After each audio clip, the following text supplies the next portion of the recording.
Jadi selamat pagi Pak. Jadi terima kasih sudah meluangkan untuk wawancara ini.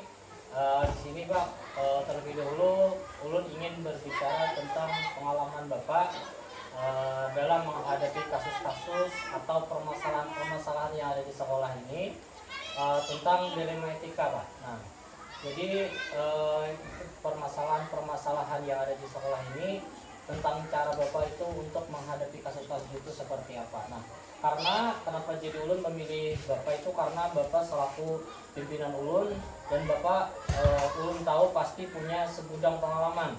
Nah, gitu. Ini Pak. Jadi langsung saja Ulun mulai Pak. Yang pertama Pak, bagaimana biasanya itu Bapak selaku kepala sekolah itu mengidentifikasi Pak kasus yang merupakan dilema etika atau bukan moral di sekolah ini Pak? Terima kasih kembali. Untuk identifikasi biasanya kita melihat dari situasi di mana ada konflik antara dua nilai yang sama-sama penting. Salah satu contoh kasusnya adalah ketika seorang guru ingin menegakkan disiplin. Lalu di sana misalnya memberikan hukuman untuk siswa yang terlambat terus-menerus. Tapi di sisi lain ketika tahu bahwa siswa itu memiliki masalah keluarga yang berat, seperti orang tua yang sering berpisah. Dalam kasus seperti ini disiplin penting, tetapi kita juga tidak bisa mengabaikan kondisi psikologis siswa yang bersangkutan. Oh, jadi sangat menarik Pak dari identifikasi kasus-kasus yang ada pernah terjadi di sekolah ini. Lebih lanjut Pak, dalam kasus seperti demikian tadi, bagaimana biasanya Bapak itu mengambil keputusan? Bagaimana Bapak itu menyeimbangkan kedua kepentingan antara orang tua dan peraturan sekolah terhadap anaknya itu, yang dua kepentingan ini sama-sama benar Pak? Iya, terima kasih. Yang pertama, saya mencoba mengidentifikasi nilai-nilai yang saling bertentangan dalam kasus ini. Di satu sisi ada nilai disiplin yang penting untuk menjaga keteraturan sekolah, dan di sisi lain ada empati dan perhatian terhadap kesejahteraan siswa. Setelah itu saya biasanya mengajak pihak-pihak yang terkait seperti guru, seperti siswa, dan kadang orang tua untuk berdialog. Tujuannya untuk memastikan bahwa keputusan yang diambil bukan hanya berdasarkan aturan yang kaku, tapi juga mempertimbangkan kondisi situasi siswa yang ada di sekolah ini. Oke Pak. Apakah dalam kasus ini ada langkah-langkah atau prosedur tertentu Pak yang biasanya itu Bapak ikuti dalam proses pengambilan keputusan itu Pak? Iya, pasti ada. Yang pertama, ada beberapa langkah yang saya ikuti. Pertama, tentu saja mengumpulkan informasi sebanyak mungkin. Yang kedua, saya perlu tahu latar belakang siswa, kondisi keluarganya, serta bagaimana peraturan sekolah harus diterapkan.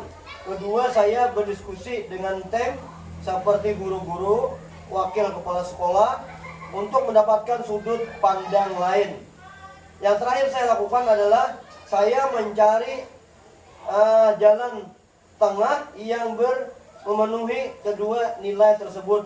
Misalnya memberikan kelonggaran pada aturan disiplin dengan syarat siswa tersebut mengikuti konseling secara berkala atau secara berkelanjutan. Iya Pak. Dari pengalaman Bapak tadi, apa hal-hal yang selama ini Bapak itu anggap efektif Pak dalam pengambilan keputusan pada kasus-kasus ya seperti dilema etika yang tadi Pak? Ya, terima kasih. Yang paling penting, yang paling efektif adalah pendekatan personal. Setiap kasus ini atau kasus unik dan tidak bisa diselesaikan dengan cara yang seragam. Pendekatan yang manusiawi seringkali menghasilkan solusi yang lebih baik daripada sekedar menegakkan aturan secara kaku. Selain itu, kerjasama antara lain atau semua pihak juga sangat penting ketika guru, siswa, dan orang tua bisa berdiskusi secara terbuka. Keputusan biasanya lebih mudah diterima oleh yang bersangkutan yang mempunyai kasus tersebut. Oh ini Pak, itu ya Pak lah yang Bapak anggap efektif dalam pengambil keputusan tadi. Namun pasti kalau lah ada tantangan dan apa saja tantangan yang sering Bapak hadapi dalam pengambilan keputusan dari kasus seperti yang Bapak sampaikan tadi Pak. Tantangannya seperti apa Pak? Ya, tantangan pasti ada. Setiap ada kasus pasti ada tantangan. Yang pertama itu tantangan terbesar adalah ketika harapan dari pihak yang berbeda bertolak belakang.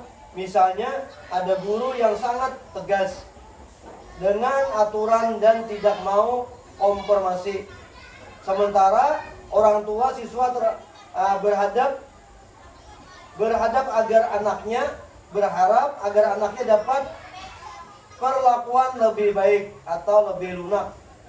Kadang sulit menemukan jalan tengah yang memutuskan kedua belah pihak. Tantangan jadi adalah waktu, karena dalam beberapa kasus kita dituntut untuk mengambil keputusan dengan cepat meski situasi kompleks dan butuh pertimbangan yang sangat mendalam. Oh ini Pak, apakah biasanya tuh Bapak itu menyelesaikan masalah dilema ini di tempat atau ada jadwal tertentu Pak? Atau langsung diselesaikan pada hari itu kah? Atau ada jadwal di kemudian hari kah? Jadwal tertentu gitu untuk membahas lebih lanjut terhadap kasus-kasus dilema etika ini Pak? Kita melihat dulu, itu tergantung kasusnya, kasus yang bersangkutan. Melihat situasinya, kalau masalahnya sederhana seperti pelanggaran ringan yang bisa langsung didiskusikan, biasanya saya selesaikan di tempat setelah berdiskusi dengan guru dan siswa. Namun untuk kasus-kasus yang lebih kompleks seperti yang melibatkan masalah keluarga atau emosional, biasanya kami jadwalkan pertemuan selanjutnya dengan orang tua, pihak-pihak lain yang terkait. Prosedurnya memang konstabel karena setiap kasus berbeda, tidak sama kasus tersebut. Oh ini Pak, jadi malah dalam pengambilan keputusan itu bisa, kalau ringan itu bisa diselesaikan dengan berdiskusi, dan kalau kasusnya itu berat itu menjadwalkan pertemuan lanjutan kalah. Nah dalam proses pengambilan keputusan ini Pak, biasanya tuh apakah ada seseorang atau faktor yang memudahkan Bapak ini dalam menangani kasus-kasus dilema etika ini Pak? Ya, tentu ada, yaitu di sini kan kita sediakan itu guru atau bimbingan konseling, sangat membantu, atau BP. Nah sekarang dikatakan kan BP itu guru, itu bimbingan konseling sangat membantu karena mereka sering kali lebih memahami masalah pribadi siswa dibandingkan guru mata pelajaran. Selain itu, dukungan dari tim manajemen sekolah juga sangat penting. Saya juga merasa bahwa diskusi dengan orang tua membantu memperjelas masalah dan memperluas pemahaman kita tentang situasi siswa. Kadang faktor-faktor eksternal atau yang ada di dalam seperti komunitas sekolah atau kegiatan di luar sekolah juga mempengaruhi keputusan yang kita ambil untuk ditentukan sebagaimana mestinya. Jadi faktor-faktor yang memudahkan Bapak, membantu Bapak lah dalam menangani kasus ini, ada guru konseling dari bawah, guru BP, ada tim manajemen sekolah, guru-guru, dan lebih lanjut lagi bisa berdiskusi dengan orang tua untuk memperjelas masalah tadi. Nah, dari masalah-masalah kasus-kasus tadi Pak, dari pengalaman Bapak tadi, mungkin ulun ingin lebih lanjut lagi tahu apa pembelajaran yang bisa Bapak petik lah dari pengambilan keputusan-keputusan dalam kasus-kasus yang dilema etika seperti ini Pak. Terima kasih. Tentunya kita berharap keputusan kita bisa dipetik dengan keputusan yang sangat-sangat baik, yang sebelah tidak belah, jangan dirugikan. Jadi kita mengambil di tengah-tengah supaya pembelajaran terbesar adalah pentingnya keseimbangan antara aturan dan empati. Ketika memang perlu menegakkan aturan agar ada keteraturan di sekolah, tapi kita juga tidak boleh melupakan aspek kemanusiaan. Selain itu, saya belajar bahwa keputusan yang melibatkan banyak pihak harus diambil dengan bijaksana, karena tidak semua orang akan puas. Yang paling penting adalah keputusan itu adil dan mempertimbangkan semua aspek, baik dari sisi aturan maupun dari sisi per individu yang bersangkutan tersebut. Jadi pembelajarannya sangat bermakna sekali dan bisa ulun ambil pembelajaran dari kasus-kasus Bapak ini, karena dalam pengambilan keputusan itu yang ulun tangkap tadi sangat penting, bahwa pentingnya antara keseimbangan antara aturan dan empati, dan kemudian juga kita tidak boleh melupakan aspek kemanusiaan seperti yang Bapak sampaikan tadi. Selain itu juga kita harus belajar bahwa keputusan yang melibatkan banyak pihak ini harus diambil dengan bijaksana, jangan sewenang-wenangnya Pak. Nah, karena tidak semua orang itu akan puas terhadap apa-apa yang menjadi keputusan itu. Yang paling penting kata Bapak tadi, ulun setuju dan ulun bisa mungkin dijadikan pengalaman bagi ulun. Keputusan itu harus adil dan mempertimbangkan semua aspek. Nah, mungkin dari ulun Pak, terima kasih banyak atas waktu Bapak, atas penjelasan Bapak. Ini sangat membuka wawasan baru bagi ulun tentang penyelesaian kasus-kasus, tentang pengambilan keputusan, tentang kasus-kasus yang benar-benar dilema tentang etika ini. Karena keputusan-keputusan ini sangat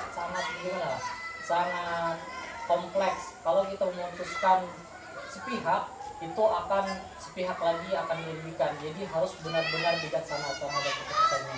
Jadi ulun sekali lagi mengucapkan terima kasih kepada Bapak atas waktunya, penjelasannya, dan ini membuka wawasan baru bagi ulun. Mungkin sampai di sini Pak wawancara ulun kepada Pian. Ulun ucapkan terima kasih kepada Pian atas waktunya Pak. Ya, sama-sama Pak Fikri. Semoga kegiatan wawancara hari ini mendapat berkah dari Allah Subhanahu wa taala. Semoga Pak Fikri lanjut dengan tujuan, semoga sampai tujuan dengan hasil yang memuaskan. Sama-sama Pak Fikri, saya senang bisa berbagi pengalaman dengan Pak Fikri. Nah, semoga bermanfaat, baik Pak Fikri juga berlaku pada kita sebagai kepala sekolah. Ulun Pak Fikri, kepala sekolah Jin Menguna, mengucapkan selamat buat Pak Fikri. Assalamualaikum warahmatullahi wabarakatuh. Waalaikumsalam warahmatullahi wabarakatuh.